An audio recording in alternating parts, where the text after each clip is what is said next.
This is the first video of a series showing the development of a fishery with glamping accommodation, and there'll be a small holding using sustainable materials and natural building techniques. Let me show you around and introduce some of the problems that I'll face. The pools are somewhat neglected, covered in duckweed and prolific in Canadian pondweed. The water must be really high in nutrients. This could be caused by runoff from agriculture or industry, or it might be high organic loading from years of sediment and leaf matter. I expect this is having a detrimental impact on water quality, and I anticipate the pools will have low dissolved oxygen. This is a process known as eutrophication. I'll do a series of videos showing how I identify the cause and attempt to correct the issue. The site is beautiful and very scenic, however it's also overgrown in parts. Rhododendrons are an invasive species and need to be controlled. This will open up air paths, helping to oxygenate the water naturally. You can see my apprentice, i.e. my 78-year-old father, helping to cut back the rhododendrons whilst I play with the drone. I should probably be doing a bit more work, but I want to capture as much of this development as possible.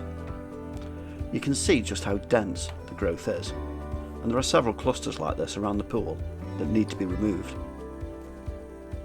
Let's move on to some other projects.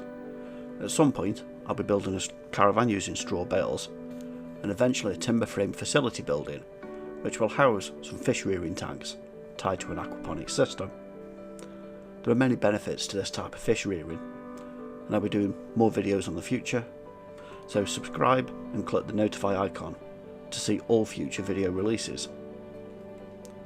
Before I build the straw bale caravan and the facility building, I need to generate some income.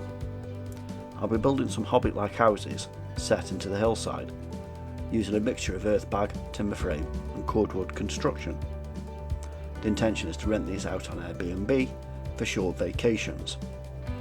Unfortunately, this requires an excavator to dig into the hillside.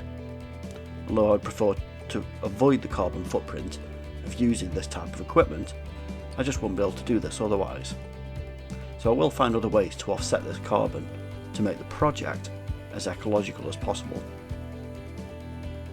The long-term goal is to use sustainable energy and off-grid water, so I need somewhere secure to store all the tools and equipment as the project progresses. A shipping container seems ideal for this, somewhere that can act as both a store and a battery, where I can power security cameras and, say, alarms to keep everything safe.